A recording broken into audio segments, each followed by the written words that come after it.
안녕하세요. 공인중개사 시험을 과목별로 정리하는 시간, 시니어를 위한 공인중개사 마스터입니다. 공인중개사 1차 시험에 속하는 민법은요, 참 공부하기 만만치 않은 과목으로 손꼽히는데요. 공부를 할 때는 이해가 쉬운 것 같은데 막상 문제를 풀기 시작하면 참 헷갈리고 어려운 문제들이 상당히 많다고 합니다. 우선 이 기본서를 한 두세 번 정도 보면서 꼼꼼하게 학습하는 게 중요하고요. 무엇보다 기초를 탄탄하게 하는 게 좋은데요. 저희와 함께 민법의 기초 함께 하시면 좋겠습니다. 자, 그러면 김영석 교수님의 강의 청해 듣도록 하겠습니다. 박수로 맞아주세요.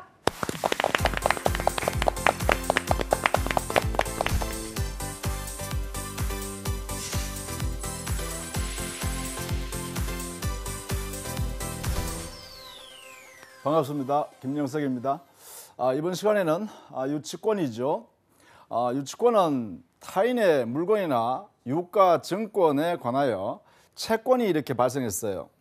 돈 받을 채권이 발생했는데 그 채권이 변제기에 도래했습니다. 그런데 그 채무자가 변제를 하지 않아요. 그러면 이 타인의 물건이나 유가 증권을 채권자가 점유하고 있다면 그 점유한 상태를 계속 유지할 수 있어요. 언제까지냐면 변제받을 때까지. 그래서 변제받을 때까지 변제가 안 되니까 그 물건 또는 유가 증권을 계속 가지고 있는다. 이 유치라는 것은 점유를 계속한다 이런 뜻입니다. 점유를 계속한다 이렇게요. 그래서 타인의 물건을 점유를 계속하는 것이 가능하다라는 것이 바로 유치권의 기본적 성질이에요. 언제까지냐 하면 자기의 채권을 해소할 때까지. 이것을 유치권이라 한다. 이 유치권이라는 것은요, 민법에 그 요건을 정해놨기 때문에 법정 담보 물건이다 이렇게 해요. 왜 담보 물건이냐 하면 자기의 채권을 변제받을 때까지 계속 타인의 물건을 지배할 수 있으니까 담보 목적으로 그 물건을 지배하는 그러한 권리다라는 면에서 담보 물건이라 하고, 이 법정이라는 말은 바로 민법에서 정해놓았다. 무엇을? 요건을, 즉 유치권이 성립하기 위한 요건을 이 법에서 다 정해놓았다라는 의미에서 법정 담보 물건이라고 합니다. 따라서 담보 물건이기 때문에 최소한 다음과 같은 성질을 갖는데, 이때 이것을 우리는 담보 물건의 통유성이라고 합니다. 자, 여기서 담보 물건의 통유성의 의미는, 통유성, 이 말은 공통적으로 보유하고 있는 성질이란 뜻이에요. 즉 담보 물건이라는 성격을 가지게 되면 당연히 공통적으로 다음과 같은 성질을 보유한다라는 것이죠. 그것이 첫 번째 부종성이란 것이에요. 이 부종성이란 것은 돈 받을 채권이 있을 때 담보 물건이 성립한다라는 거예요. 즉 담보 물건의 존재 근거가 바로 채권이 존재하기 때문이다 이런 뜻이에요. 따라서 채권이 존재하지 아니하면 담보 물건은 성립할 여지가 없다. 이런 성격을 부종성이라 합니다. 두 번째는 수반성이 있어요. 이 수반성이란 것은 부종성에서 파생되어 나온 거예요.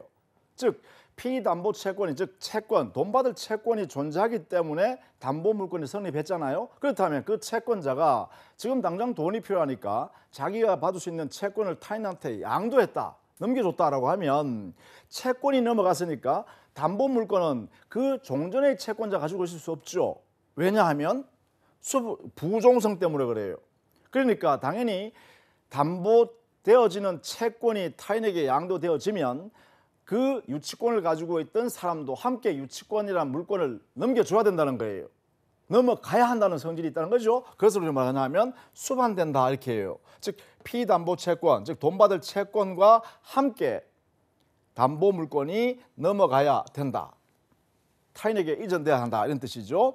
그 다음 세 번째는 불가분성이라는 게 있어요.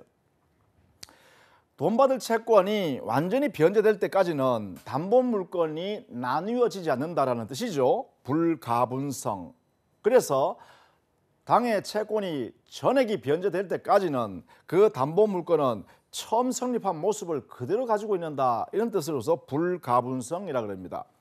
그 다음에요, 하나 더 있는데요, 그게 바로 물상대위성이라는 게 담보 물건의 통유성에는 존재합니다. 즉 담보 물건은 물건이니까 물건을 지배하는 그러한 내용의 성질로서의 물건 위에 권리로 존재하고 있었어요.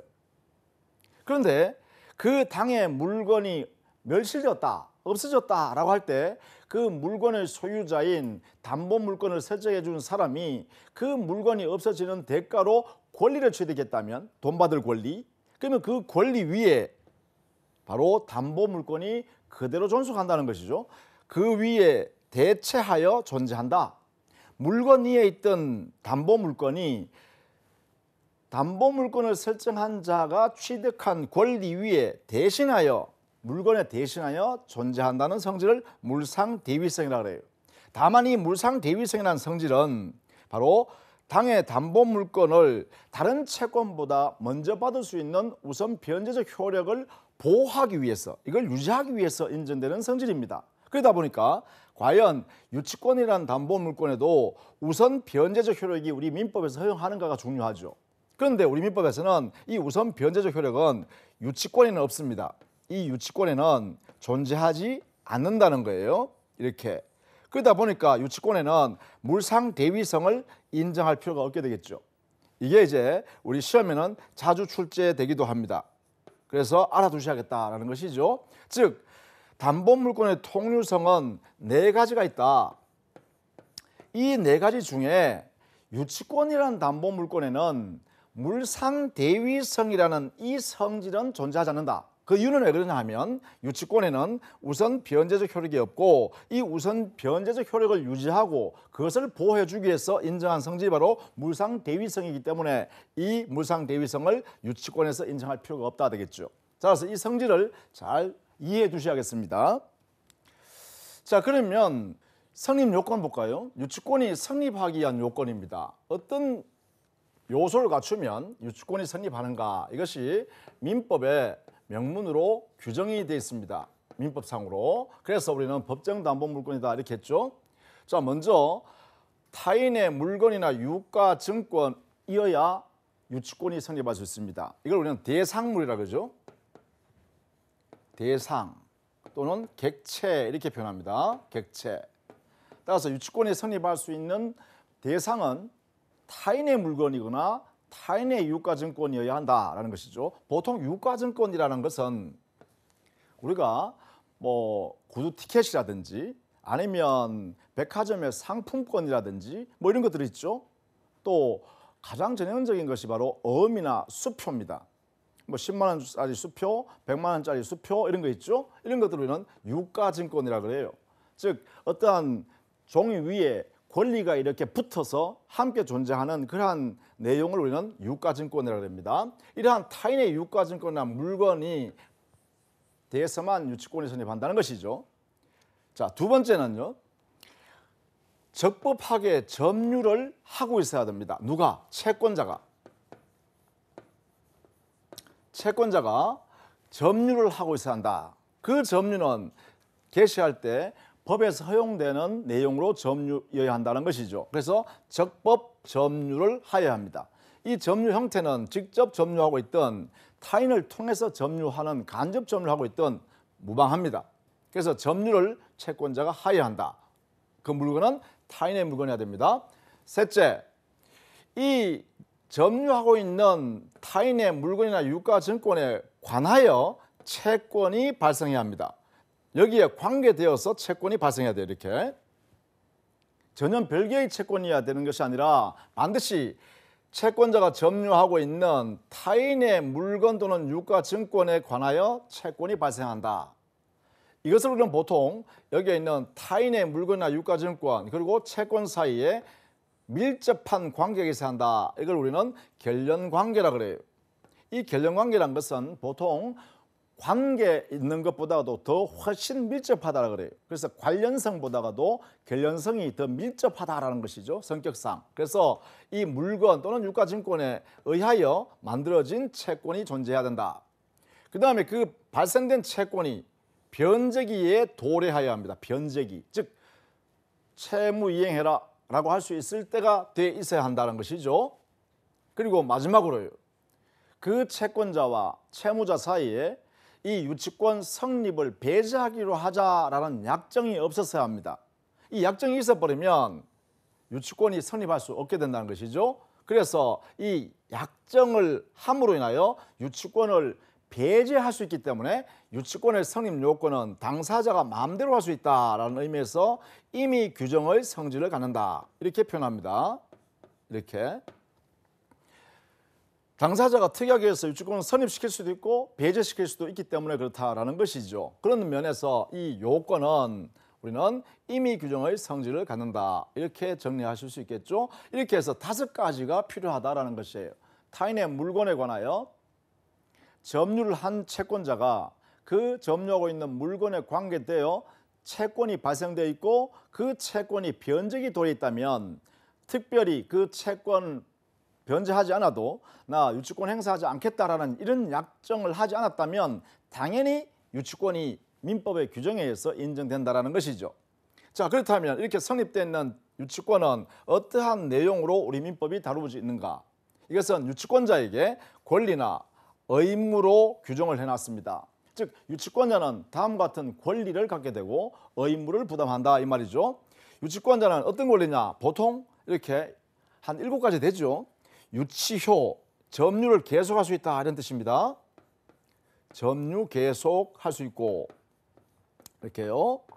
두 번째는 만약에 채무자가 변제하지 않는다라고 하면 자기가 점유하고 있는 그 물건이나 유가증권을 경매에 붙일 수 있습니다.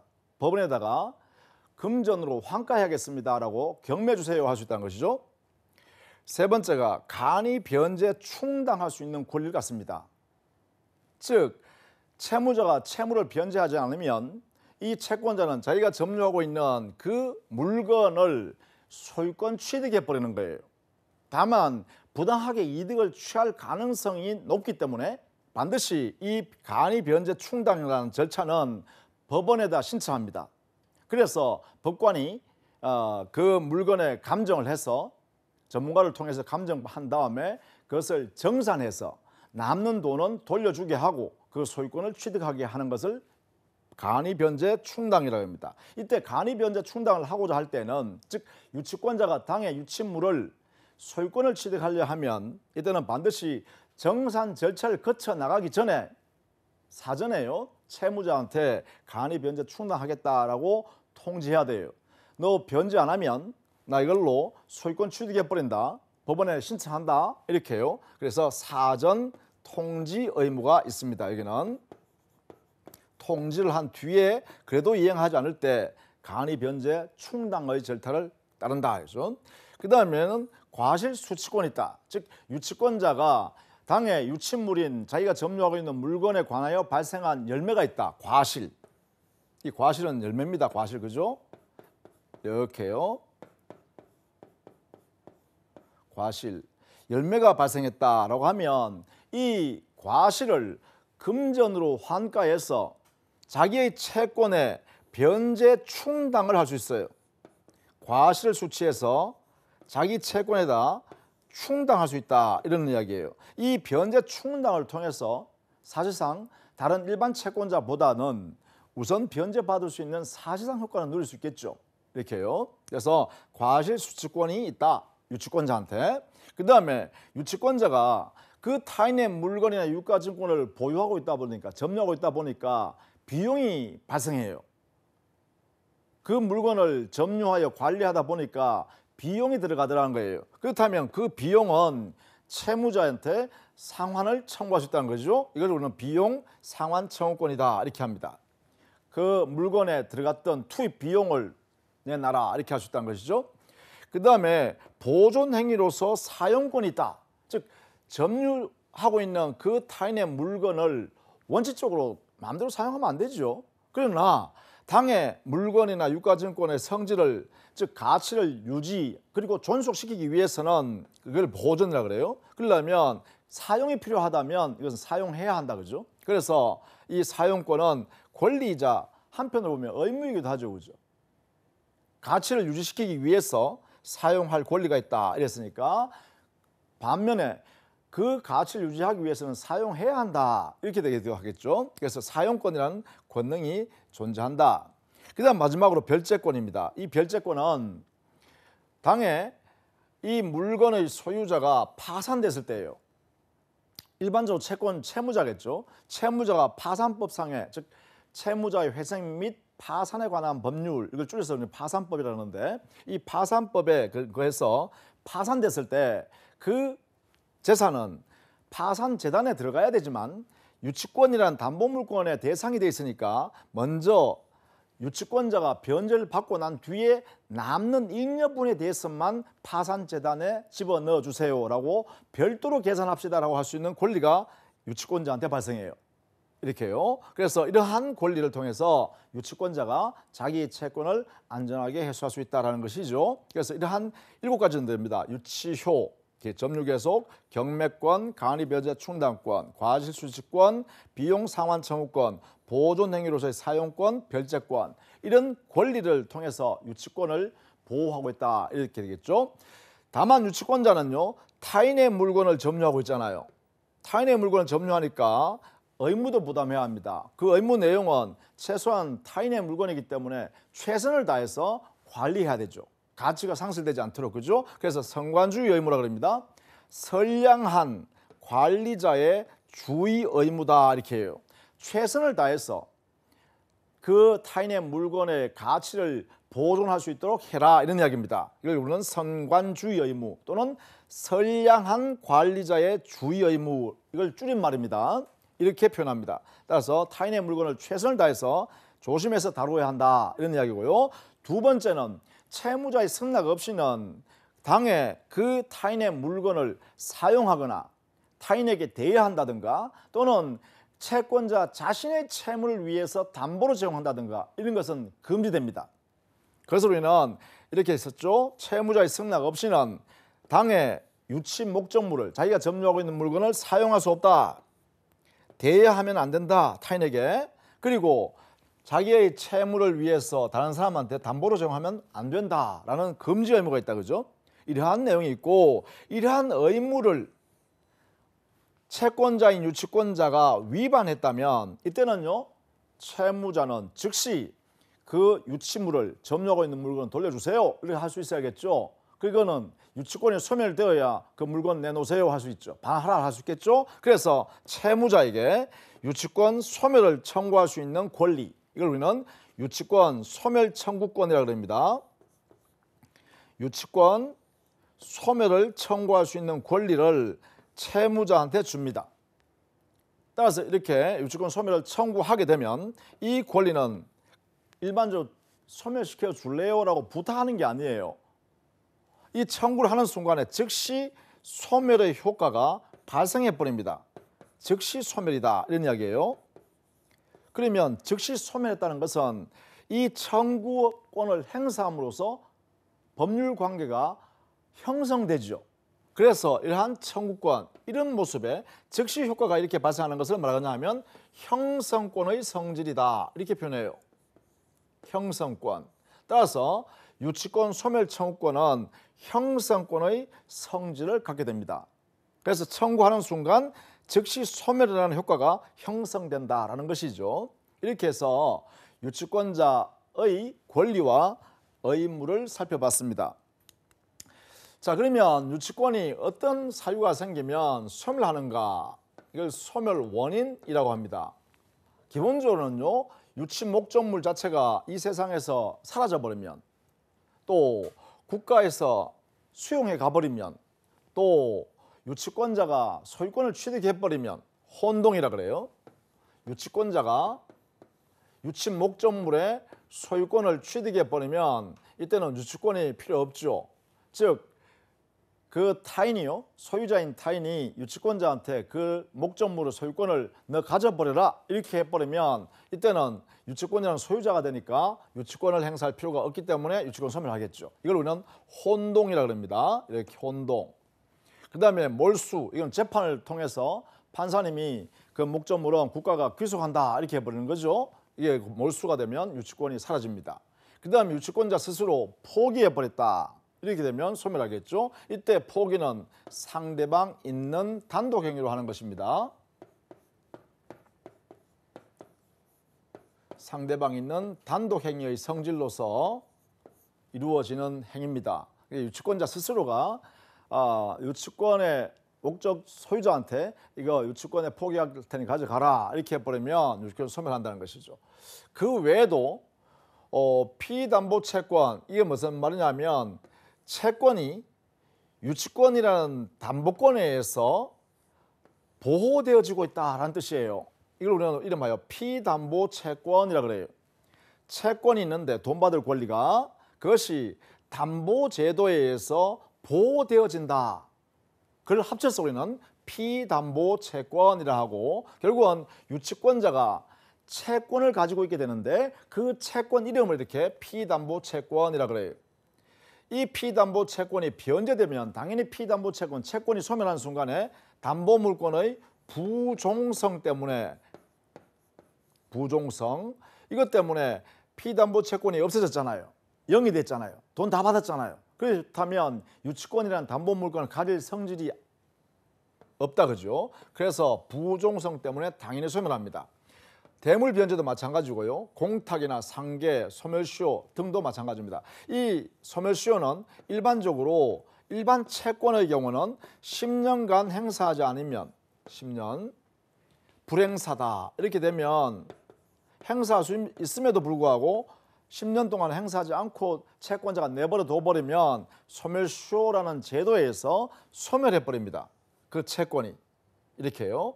이렇게 되면 역시 마찬가지죠. 피담보 채권이 소멸했으니까 부종성 때문에 당연히 유치권이 소멸하게 되겠다 이런 이야기죠.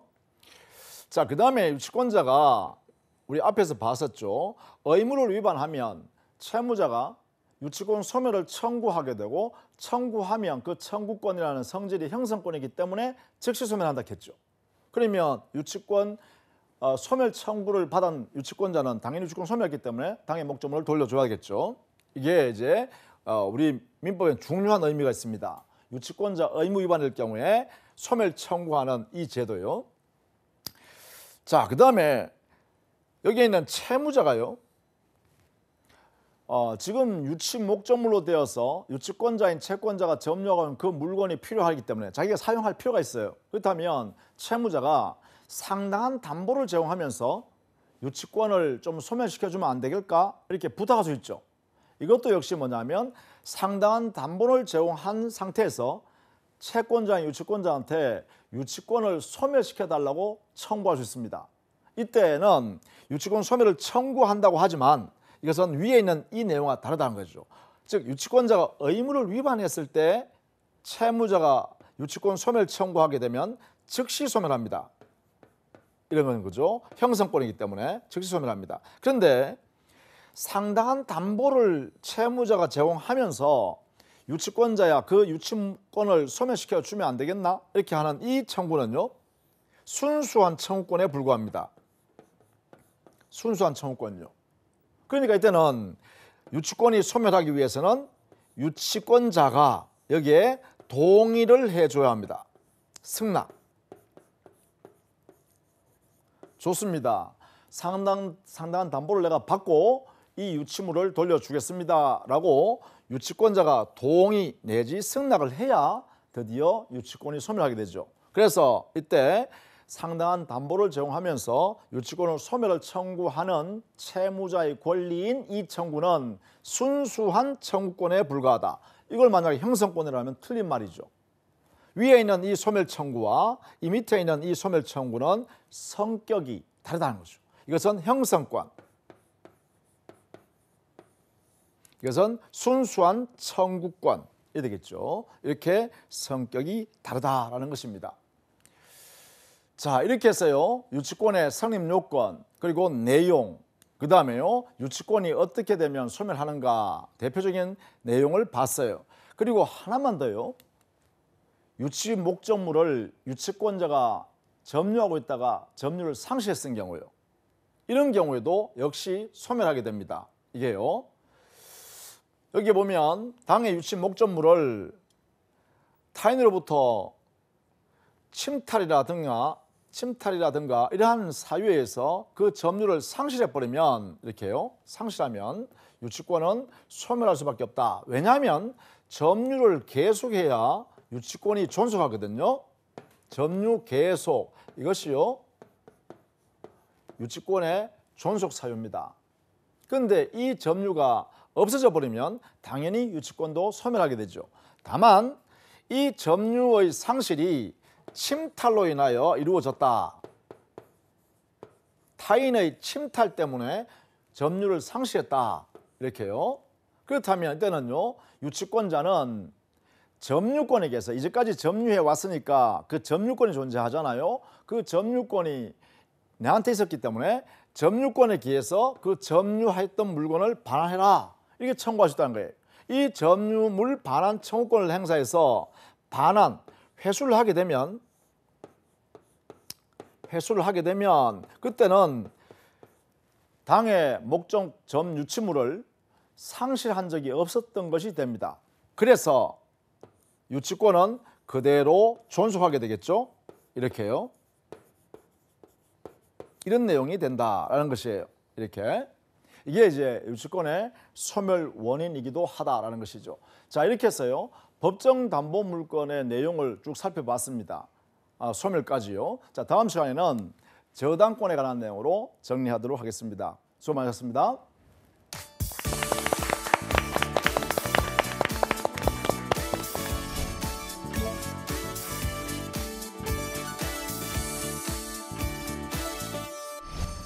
네, 김영석 교수님의 열띤 강의 잘 들었습니다. 오늘은요, 유치권의 성립 요건과 내용, 또 소멸 원인까지 좀 짚어봤는데요. 이 어려운 내용들을 무작정 외우려고 하지 마시고요. 지금 단계에서는 좀 반복적으로 보면서 쉽게 이해하는 게 중요하겠는데요.